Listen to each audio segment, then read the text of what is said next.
The parable of the old basket. Once, there was an old basket lying discarded by the side of a forgotten road, its edges frayed and worn. Over the years, the sun had bleached its once vibrant color, and the rains had stained it, leaving dark marks that spoke of many storms endured.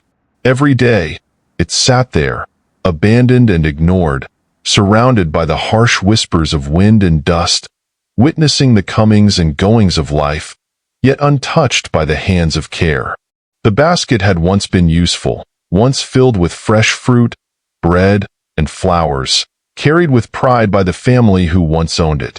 But now, it was no more than a forgotten object, cast aside with little thought, left to weather the years without purpose or belonging.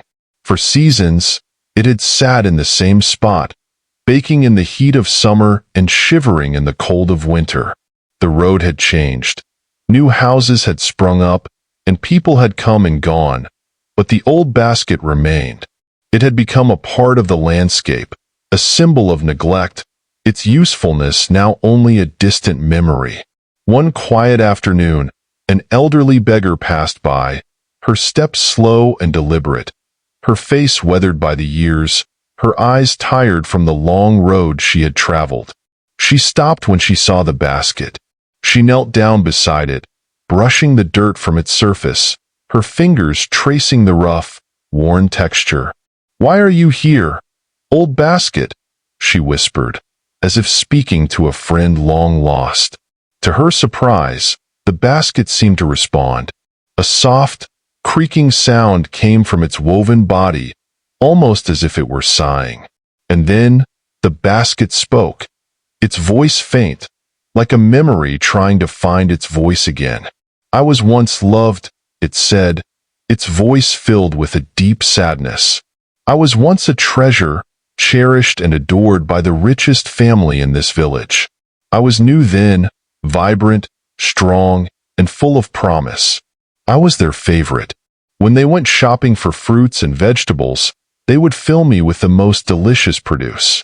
When they went on picnics by the river, I was the one they took with them, carrying their bread, their snacks, their joy. I felt important, needed, cared for." The beggar listened, her heart aching at the basket's words, as the basket continued. "They would take me everywhere. I would be the one to hold their children's toys, their blankets, even their favorite books. I was the one they trusted, the one they cherished most. I remember how they would smile when they saw me, how their hands would gently hold me. I was never too heavy to carry.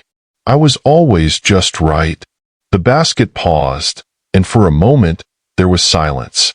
The beggar's heart sank as she could feel the weight of what the basket was about to say. But that was before the new basket came. The old basket murmured, its voice breaking. She was shiny and new, with perfect, untarnished sides. The family, my family, started to favor her.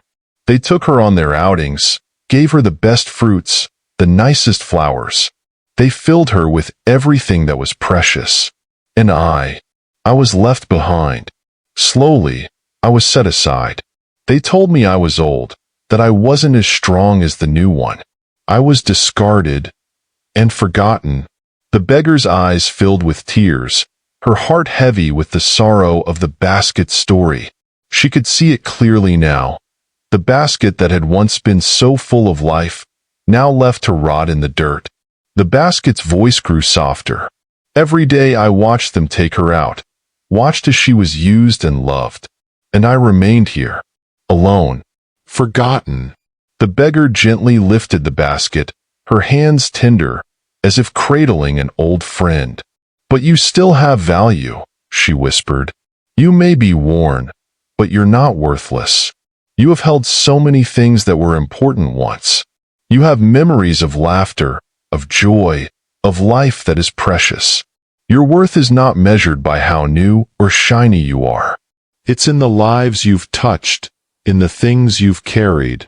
The old basket trembled slightly as if it had been waiting for someone to understand. "I was once loved," it whispered. "But now, I am nothing. I am just a piece of trash, left to rot." The beggar, with tears in her eyes, gently placed the basket back down beside her. "You may have been forgotten by some," she said, "but you will always be remembered by me.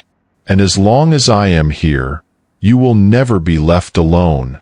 The beggar sat beside the old basket for a long while, not saying a word, just holding the basket gently.